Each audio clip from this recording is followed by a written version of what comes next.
பழைய படங்களில் பிரபலமடைந்த பாடல்களின் ஓரிரு வரிகளை தற்போது வெளியாகும் படங்களில் ஆங்காங்கே முக்கிய காட்சிகளில் இசைத்து திரைக்காட்சிகளுக்கு சுவையூட்டும் நிகழ்வுகள் சமீபகாலமாக நடந்து வருகின்றன. இதில் இசையமைப்பாளர் இளைய ராஜாவின் பாடல்களை பயன்படுத்துவது அவ்வப்போது சர்ச்சைகளை உருவாக்கி வருகிறது. மலையாளத்தில் வெற்றிகரமாக ஓட்டிய மஞ்சுமல் பாய்ஸ் திரைப்படத்தில் இளையராஜாவின் கண்மணி அன்போடு காதலன் நான் எழுதும் கடிதமே பாடலை இணைத்திருந்ததை எதிர்த்து தயாரிப்பு குழுவுக்கு இளையராஜா நோட்டீஸ் அனுப்பியிருந்தார். அதேபோல தற்போது நடிகர் அஜித் நடித்து வெளியாகியுள்ள குட் பேட் அக்லி படக்குழுவுக்கும் $5 கோடி கேட்டு வக்கீல் நோட்டீஸ் அனுப்பியுள்ளார்.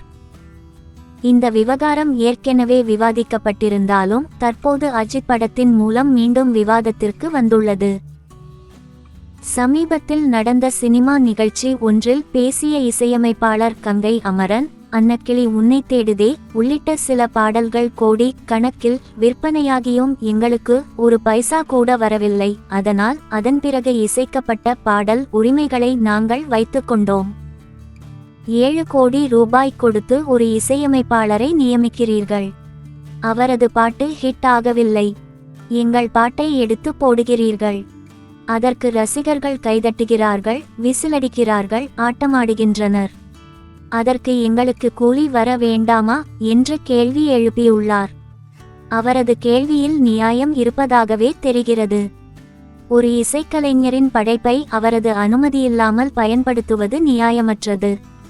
காப்புரிமையை தாண்டி அனுமதிக்கப்பட்ட பாடல்களை பயன்படுத்துவதற்கும் அனுமதி பெறாமல் மற்றவரின் படைப்பை பயன்படுத்துவதற்கும் வேறுபாடு உண்டு.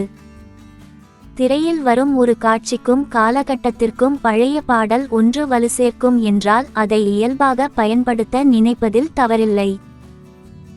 ஆனால் அந்த பாடலுக்கு யார் உரிமை வைத்திருக்கிறார்களோ அவர்களிடம் அனுமதி கேட்டு பெற்று அவர்கள் கேட்கும் தொகையை செலுத்திவிட்டு பயன்படுத்த வேண்டும் என்பது தான் நியாயம். கோடிகளை கொட்டி கோடிகளை அள்ள நினைக்கும் இன்றைய பிரம்மாண்டமான சினிமா வியாபாரத்தில் பணம் கொடுக்காமல் அறிவு திருட்டு நடத்துவது துளியும் ஏற்றுக்கொள்ள முடியாதது.